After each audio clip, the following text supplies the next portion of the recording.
కాసేపట్లో TTD board అత్యవసర సమావేశం కానుంది. తొక్కిసలాట మృతుల కుటుంబాలకు పరిహారంపై సమావేశంలో తీర్మానం చేయనున్నారు. అలాగే పరిహారం చెక్లు అందించే అంశంపై కూడా బోర్డు సభ్యులు చర్చించనున్నారు. ముఖ్యంగా ముగ్గురు టీటీడీ బోర్డు సభ్యుల టీం చెక్లు అందజేసే అంశంపై చర్చిస్తారని తెలుస్తోంది.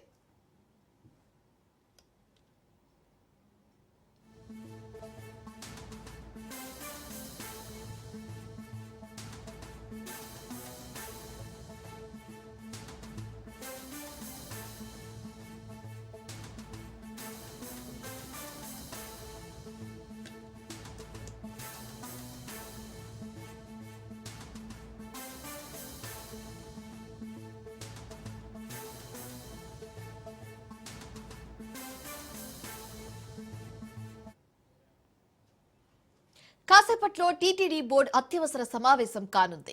ఈ అంశానికి సంబంధించి తాజా సమాచారం మా కరెస్పాండెంట్ సురేష్ ఫోన్ ద్వారా అందిస్తారు. సురేష్, ఏ అంశాలకు సంబంధించి ఈ చర్చలో మాట్లాడే అవకాశాలు కనిపిస్తున్నాయి?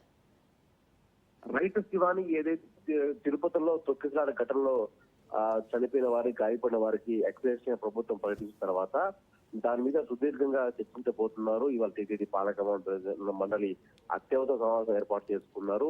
మృతుల కుటుంబాలకు నేరుగా వాళ్ళ గ్రామాలకు వెళ్లి ఆ పరిహారం అందించడానికి చర్చించబోతున్నారు. అలాగే 13 నుంచి 19 వరకు దర్శన భాగ్యం కల్పించే విధంగా ఏ రకంగా దర్శన భాగ్యం కల్పించాలి, టోకన్లు తిరుపతిలో ఇవ్వాలా లేదా అనే అంశం మీద, అలాగే లేదా టోకన్ లేకపోయినా తిరుమలకు వచ్చి దర్శన భాగ్యం కల్పించే విధంగా చర్యలు తీసుకోవాలా లేదా అనే అంశంపై టీటీడీ పాలక మండలి చర్చించబోతుంది.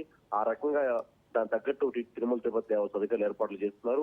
మరి మరో గంట సమయంలో ఈ సమావేశం మీద అధికారులు అటు టీటీడీ చైర్మన్ బిఆర్ నాయుడు అధ్యక్షుల సమావేశం కాబోతున్నారు. ఆ తర్వాత ఎటువంటి చర్యలు తీసుకోవాలి, ఆ చెక్కులు ఎప్పుడు పంపిణీ చేయాలి, ఎవరెవరు ఏ గ్రామంకి వెళ్ళాలి అనే అంశం మీద చర్చించబోతున్నారు. Shivani. Right, thank you Suresh.